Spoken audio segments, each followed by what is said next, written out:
Hello everyone, welcome back to our channel. We took last week off because we're in the middle of a launch for our coaching business, and yeah, we just had to kind of reprioritize a few things, but we're back! Yay! We're back! We're stoked. And I'm Candice. I'm Court.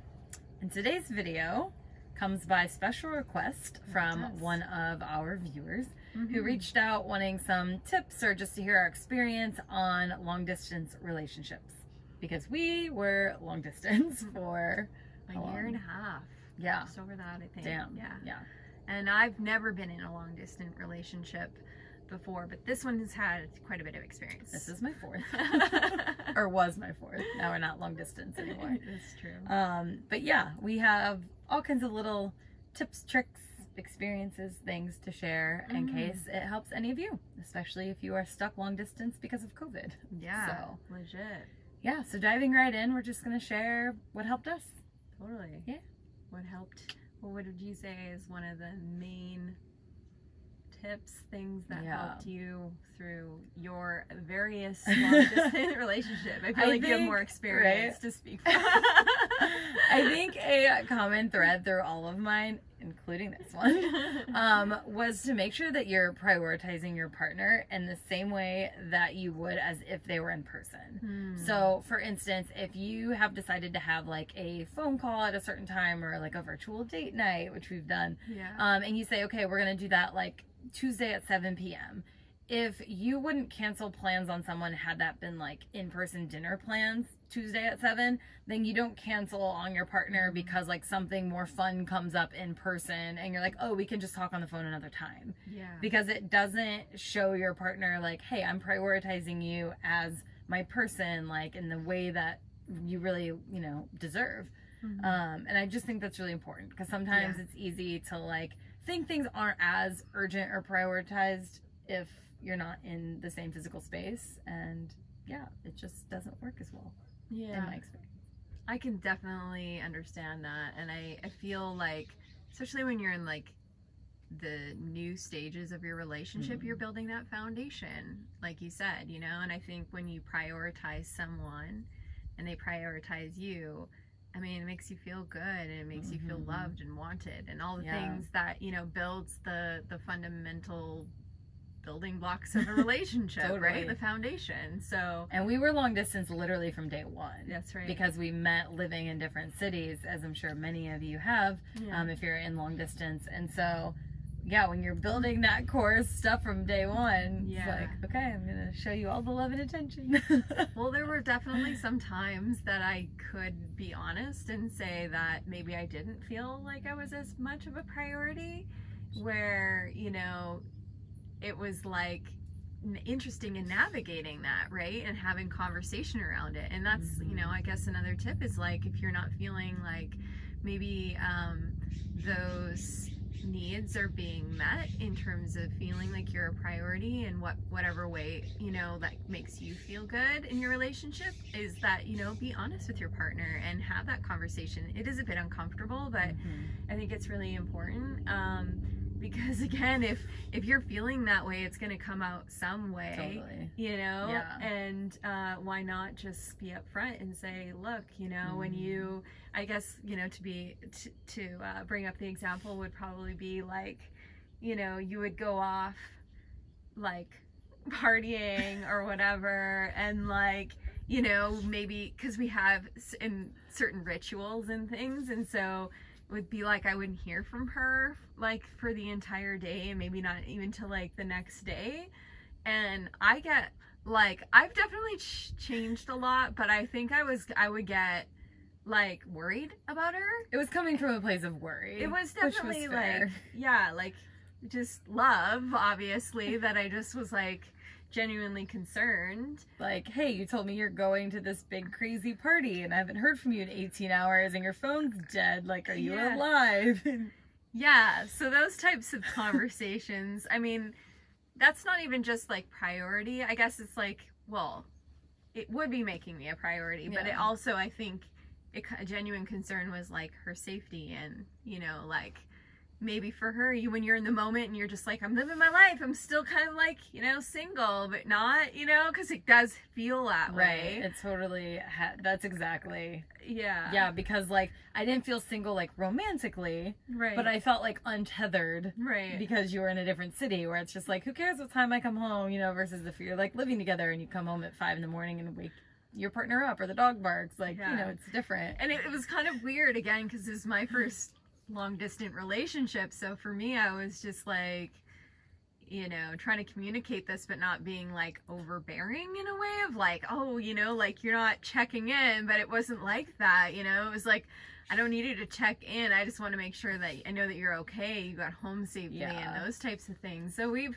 been able to navigate that, which like brings up another thing that was really important to us that we realized is just like boundaries and agreements. Definitely. And that, you know, for instance, like that day that I think you're talking about, when it was this big burner Halloween party and all these crazy things happened. But when I did finally get in touch with you the next day, I was like, oh yeah, like let's like, can we please Skype, you know, later tonight? Cause like, I know you're a little mad at me and like, let's just reconnect. And you didn't want to, but you're like, okay, fine.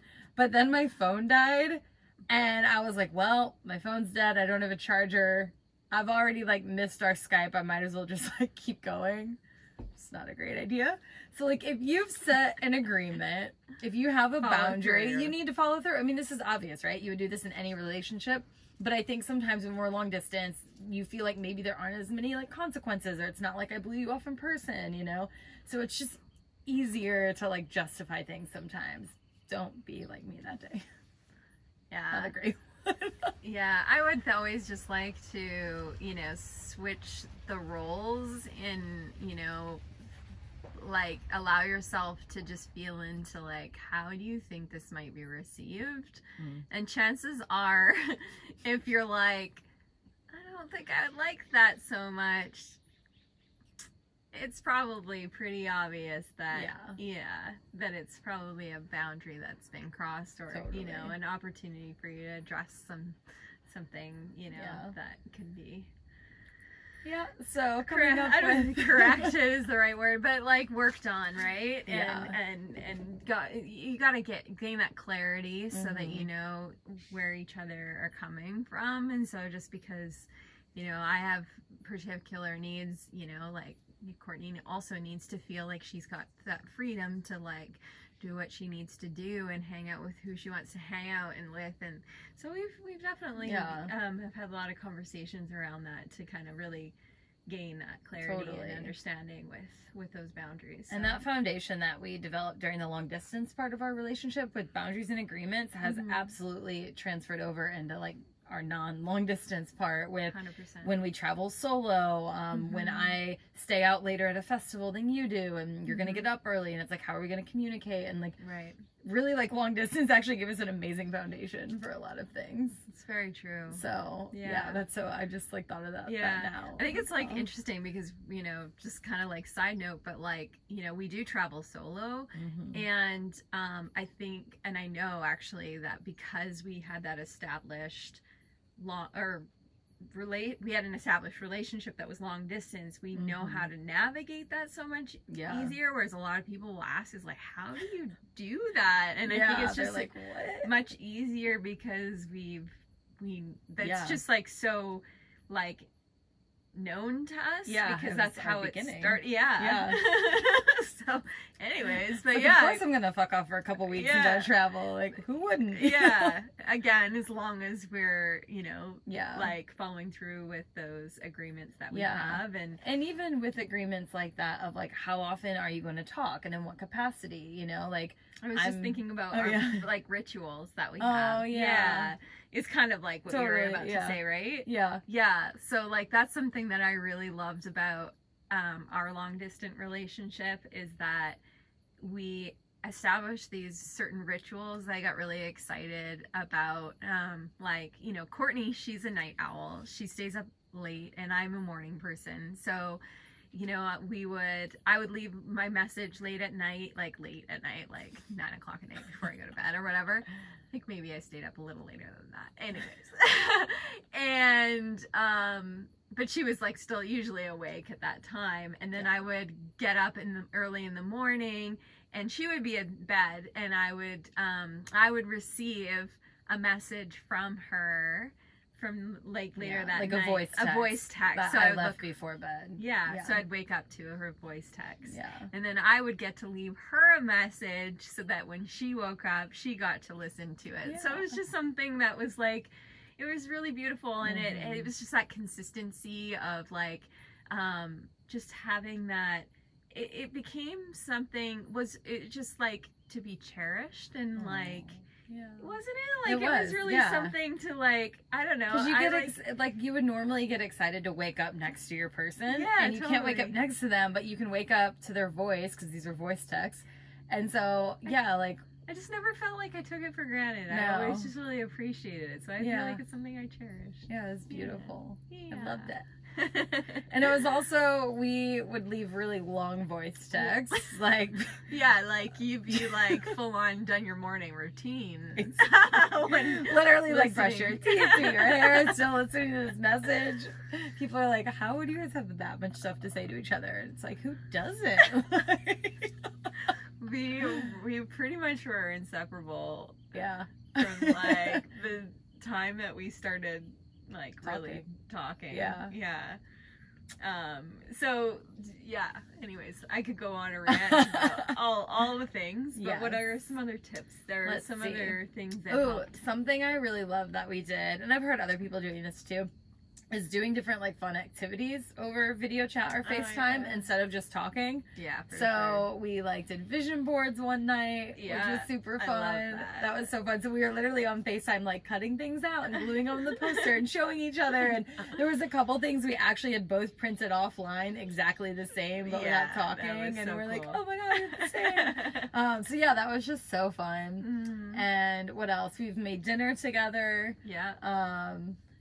Never watched a movie together, I don't think. I think we tried once to coordinate it, and it didn't really work. But this is before Netflix came out with their like Netflix party or whatever it's called. Now it's like made for long distance. Yeah, totally.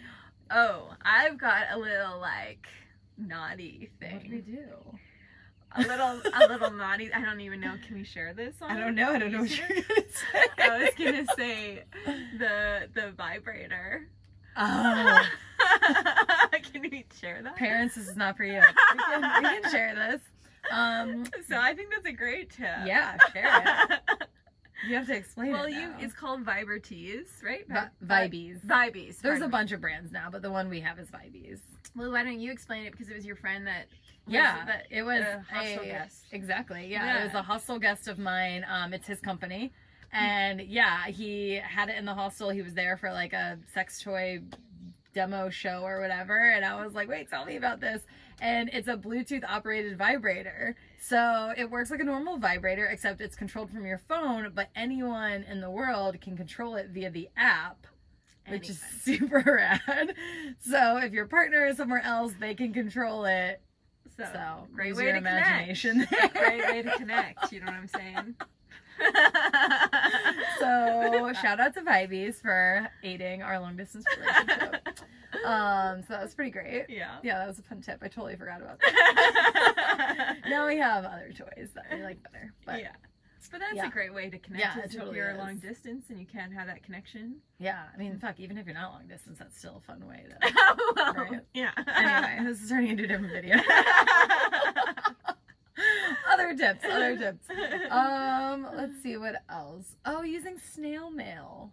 Oh my gosh. Okay, so this one used to spoil me. I would like loved it. I would get so many letters and cute little like gifts in the mail. It was really sweet, because like, how often do you receive a written letter in the mail? Never. Like, never. It's just like credit card statements and junk. It was so lovely. It was really sweet. You actually wrote me a couple letters too. I got one on my birthday. That was really special. And I knew it was extra special because she does not write letters. It's not her thing. So I felt lots of gratitude. I was like, oh my god, that was great. Pictures. Yeah. Send us pictures. Oh, I forgot about that. I would print pictures off and send them to you. That's old school, you guys. Yeah, it was so great. I love that. I like, so fun. Yeah. I thought It's, about like, very something else nostalgic. too, and it just totally went back out of my brain. I can't remember. I feel like it was something that I mailed you, but I'm totally blanking. I don't know. Other fun things. Like fun things, like trips and like surprises and things. Yeah. Or tickets. Oh yeah, that's a fun thing to do, is try to surprise each other. Even when Candice was coming in town, she thought, oh, I'm just coming to San Francisco, but I surprised her that we were going to Tahoe for a couple of the days to snowboard. Yeah. And so, you know, that's, I guess, just like anyone could do that, but it's fun. Like, well, and I think you can do surprises for your partner even when you're not there. Yeah.